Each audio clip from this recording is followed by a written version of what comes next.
Всем привет, я Арен, а это Genshin Impact, и сегодня мы продолжим прохождение сюжета Нод-Края. Всем приятного просмотра! I found a really weird-looking lizard. Want me to show it to Посмотрим, you? что тут делает Флинс. Раз уж мы тут. Is no one here? Ты кого-то ищешь? Well, hello. This is certainly a most joyful encounter. Seeing you lifts my spirits after a somewhat disheartening trip. О, что-то случилось? I wouldn't say anything's the matter, merely that I am dealing with some unexpected circumstances. I recently learned of a collector in Nasha Town who, due to financial concerns, has been obliged to offer a pair of ancient coins for sale. I'm told she's a little eccentric and doesn't reply to letters, so I came out here myself to see if I could arrange a deal. I needed to come to town anyway to pick up some supplies, so I thought I'd pay her a visit on the way. Unfortunately, she doesn't appear to be home. More's the pity. Ты коллекционируешь монеты? It's just a little hobby of mine. Everyone has something that tickles their fancy, am I right? For me, it's old coins and gemstones. Time is the best filter. Anything that can make it through the sieve of time is almost guaranteed to be of good quality. The style, pattern, and condition of a coin convey a lot of information. They can tell you, for instance, how many moons it has seen before finding its way into my hands. Think about it. A coin may have passed through 10,000 people's hands, brought them happiness or sorrow, and witnessed a multitude of moments in their lives. The weight of time it contains is far heavier than its appearance would suggest. It is a witness to the past and something that has value in the present day, which makes it more than worth collecting. These coins have been stuck in my mind these last few days. What do they look like? What stories can they tell? If I can't meet this collector, I fear all desire to return home shall desert me. Look at me, rambling on about coins without a thought for the friend standing by my side. Let me think of a more interesting topic to make up for boring you just now. Ah, yes. Recently, I purchased a beautiful azure gemstone from a Fontanian merchant. It had long slumbered at the bottom of the ocean until being recovered just some days ago. I was told it was once embedded in the sword of a champion duelist at the court of Fontaine, while another story claims it was a pirate crew's prized treasure. Обе истории больше похожи на вымысел, а вдруг они тебя обманули? That's exactly what I thought. Whenever a merchant starts waxing lyrical and weaving tales, it's usually a sign that they don't have faith in their wares. Fortunately, I'm very good at appraising a gemstone's true worth, even if its owner hasn't the faintest idea what they're holding. Please, allow me to invite you to my residence once more. I have a feeling you'll appreciate the gem itself, and you may well find my valuation of it quite interesting too. Конечно, с удовольствием. I'll be waiting for you. Еще что-то скажешь? This collector must be a busy person indeed. Но коллекционирование — это тоже очень непростое и недешевое хобби.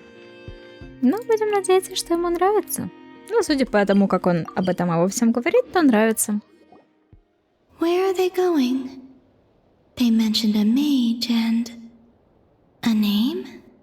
So, Mr. Varka, are you acquainted with this Nicole? Or should I call her Mage N? Not really. We've never met, though she has come up in conversation.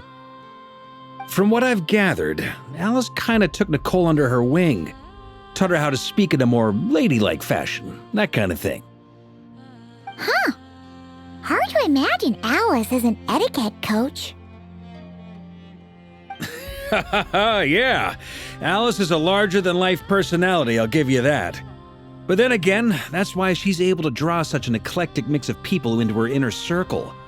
If I remember correctly, being an interesting person is actually one of her main entry requirements. So, if you ever wanted to join the Hexen Circle, I'm sure you'd both be eligible to apply. Hey! Don't go around making promises on Alice's behalf. I wouldn't dare. I'm just trying to paint a picture of the Hexen Circle for you. Okay, sure. Anyway, since none of us have ever met Nicole, how are we supposed to find her? We can't just go up to every woman in sight and ask, "Hey, are you Nicole?" Maybe something she's wearing will give it away? Like a wind bloom pinned to her chest or something. Wait a minute. Alice never said Nicole was from Mondstadt.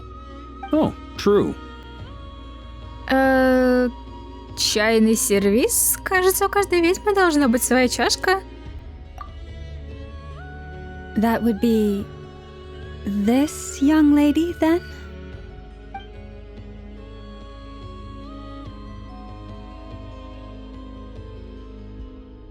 Hey there. Sorry to disturb you, but are you Miss Nicole? Varka, Knight of Boreas of the Knights of Favonius. Alice might have mentioned me before. Mm-mm. Have we got the wrong person? Sorry. Well, this is awkward. When I shook my head, I meant, no, Alice hasn't mentioned you before. Как это странно выглядит, ладно. Huh? Where is this voice coming from? My apologies. For certain reasons, I am unable to speak. This is the only way I can communicate with you. It might take some getting used to, but I hope you can understand. Hey, it's fine. I'm more shocked by the fact that Alice never speaks about me. I mean, As for you two, we have crossed paths twice before, but it is nonetheless a pleasure to finally meet you. It's really you! Thanks for all your guidance in the past! You're quite welcome. This time, things are different. We have reached the unwritten pages of the story. You might say that we stand at the crossroads of fate.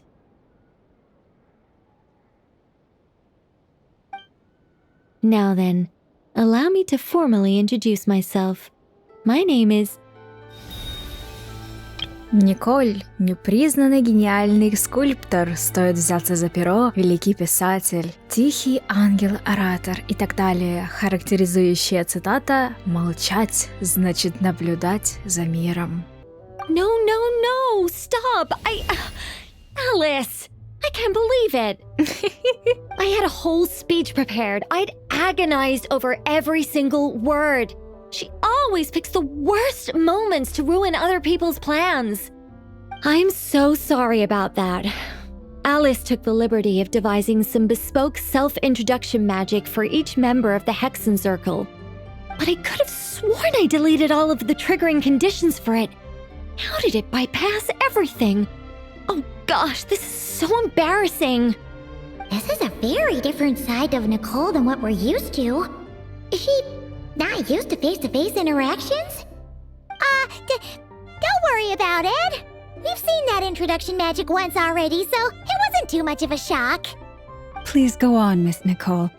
We'd love to hear what you have to say, or, well, communicate. Huh? Are they talking to this lady? But... Will you all promise to forget that horrendously embarrassing introduction? sorry, embarrassing. When? Обожаю. В тексте, который мы сейчас увидели, я заметила слово «ангел». Yes, my name is Nicole, and I am one of a very few angels who have retained both their preferred form and their power. Ну, как феечки. The traveler and Paimon should be no strangers to this concept. There is another of our kind in Natlan. They call her the Lord of the Night. Right! Paimon remembers her. Но владыка ночи никогда не являлась нам во плоти. Yes.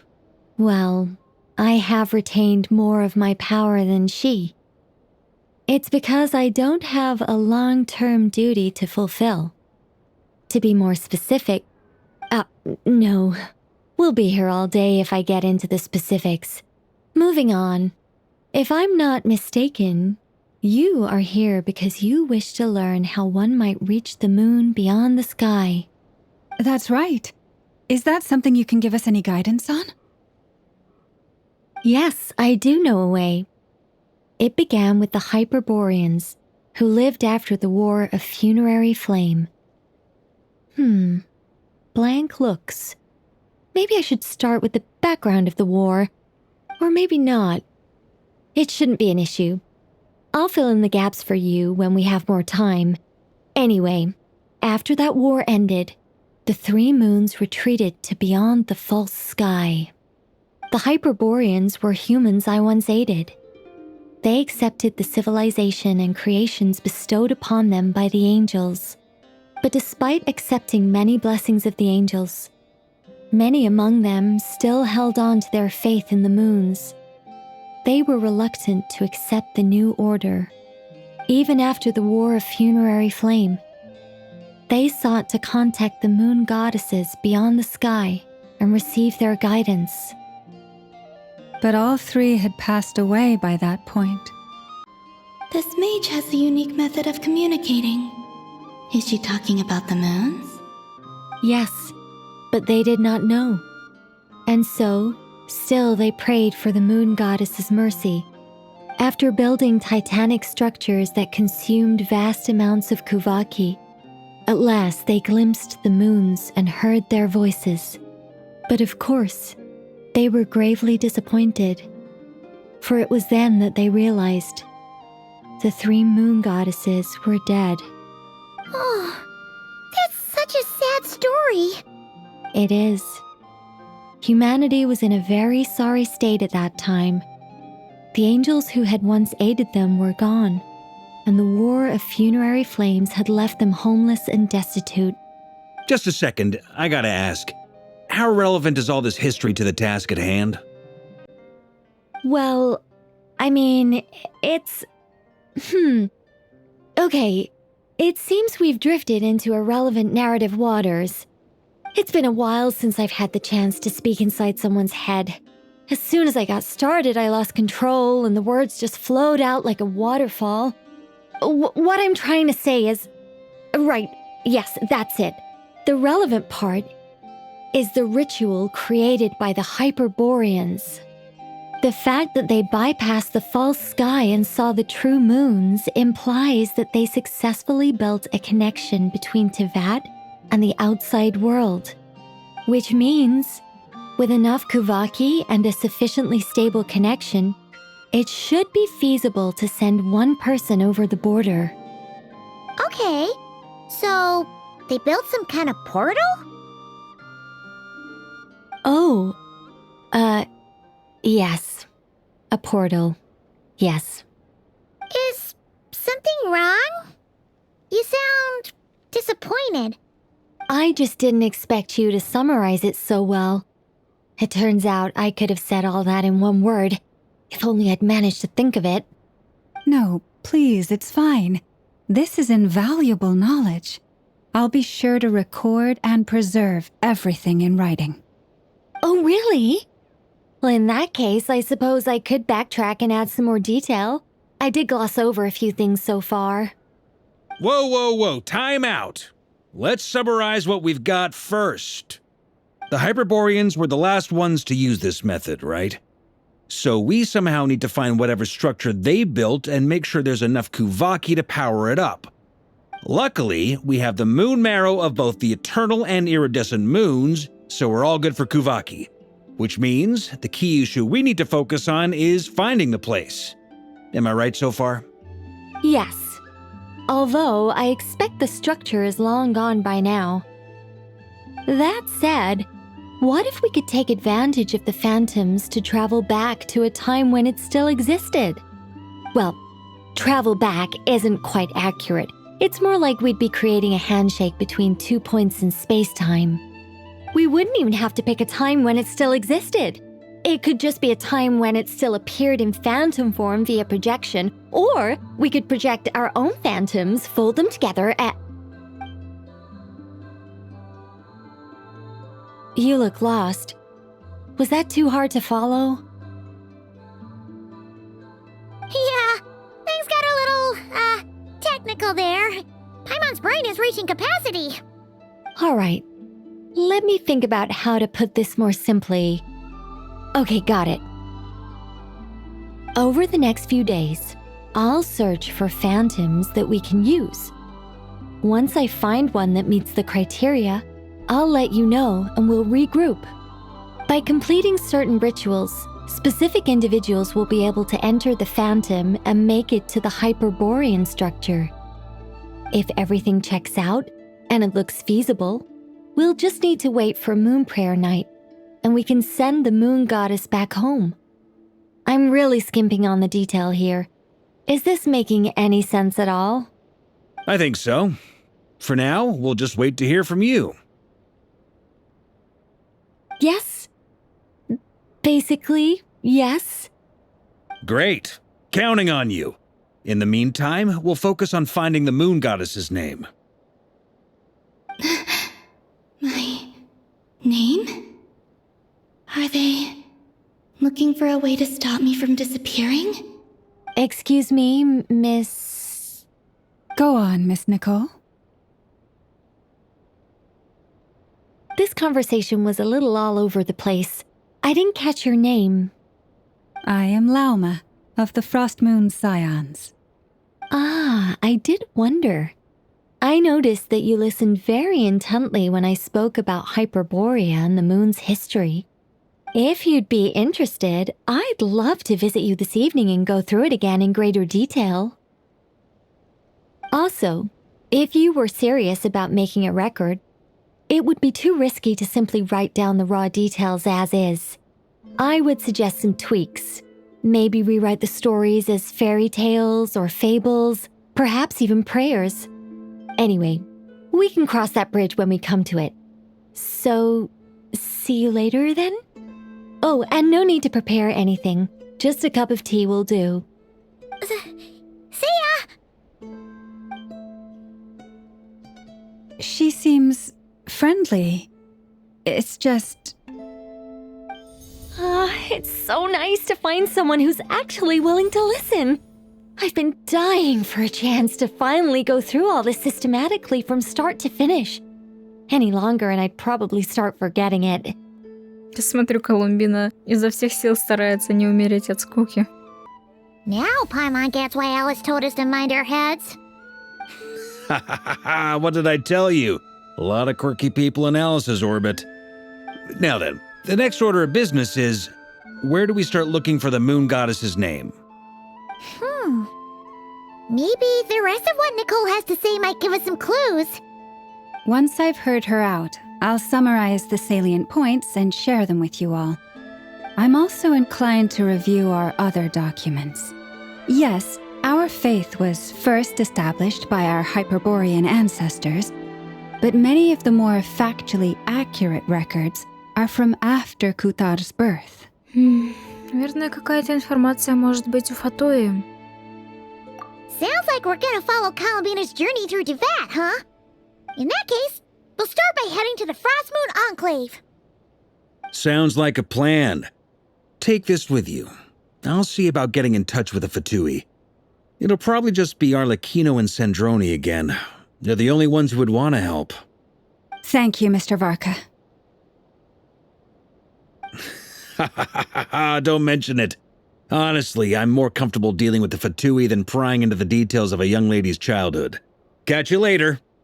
I should follow them, just in case there's some way that I can help. Не похоже, чтобы она сама знала свое имя. Да, к тому же она сама сказала, что ничего о себе не помнит. Появилась в окружении детей Морозной Луны, которые ее просто боготворили и ждали от нее чуда, не говоря о том, кто она, откуда она, и вообще никакой информации не предоставили. Будто считаю, что она изначально все сама знает. Но, как по мне, Алиса на Кли вообще не похожа. А на этом мы сделаем паузу. Всем спасибо за просмотр, подписывайтесь на канал, ставьте лайк. А я с вами не прощаюсь, мы еще увидимся. Всем пока!